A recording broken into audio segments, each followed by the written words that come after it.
Next question किसका आया? Limits का आया सर। लिमिट्स जो है, अब इस तरह के भी क्वेश्चन तुमने बहुत बार देखे होंगे। Limit extending to zero, this is non zero finite. अब कुछ कुछ सिमिलर सा क्वेश्चन था, हो सकता है लिमिट की वैल्यू भी दी हो, बट हमें ए और बी निकालने हैं।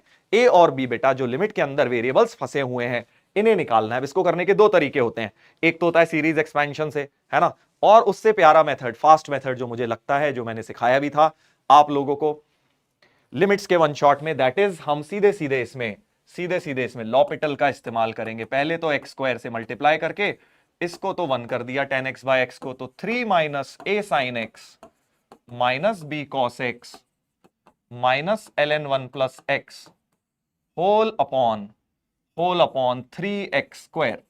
ये लिमिट बन गई। कुछ लोग इसे सीरीज एक्सपेंशन से करना पसंद करते हैं, बट मैं इसको लॉपिटल से करना बेटा पसंद करता हूं।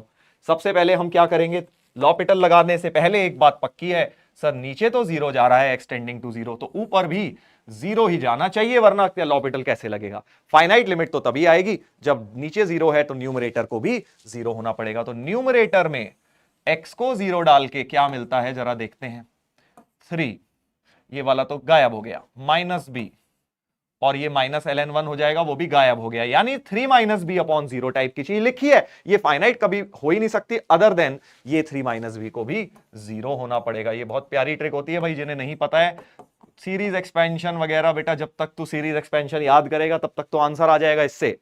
बी की वैल्यू 3 आ गई, बी की वैल्यू तुम्हारी 3 आ गई है, बस एक चीज तो मिल गई। अब बी को 3 डाल दीजिए यहां,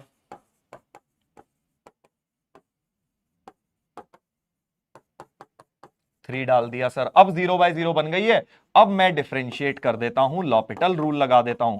3 का derivative 0, minus a cos x plus 3 sine x, और ln का minus 1 upon 1 plus x whole upon 6x, whole upon 6x। अभी भी डिनोमिनेटर में 0 है, अभी भी बेटा डिनोमिनेटर में x आ रहा है, 0 है, तो फिर से न्यूमरेटर भाई साहब को भी 0 बनना पड़ेगा, तभी लिमिट फाइनाइट आएगी।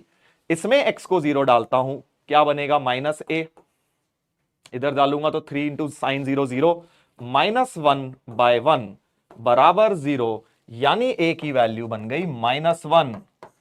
a बन गया -1, b तुम्हारा आ गया था 3, हो गया प्रॉब्लम सॉल्व। एक बार और लॉपिटल लगाते, अगर लिमिट भी सॉल्व करनी होती तो लिमिट भी सॉल्व हो जाएगी, राइट।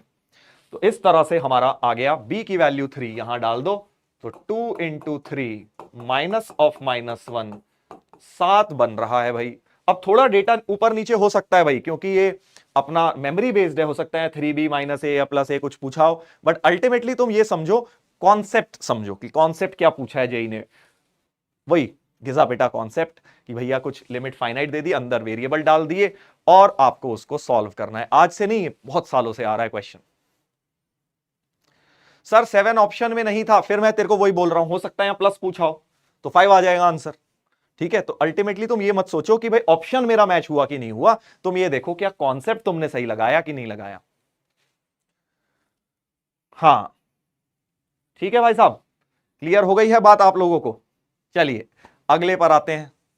तो अभी तक देखो जो 3 सवाल आए हैं, अगर आप देखो भाई ये वाला तो ठीक है, चलो मोस्टली बच्चे, कई बच्चे कोऑर्डिनेट पढ़ के नहीं जाते हैं, उनका छूट जाता है, तो ये वाला मैं नहीं मानता इजी।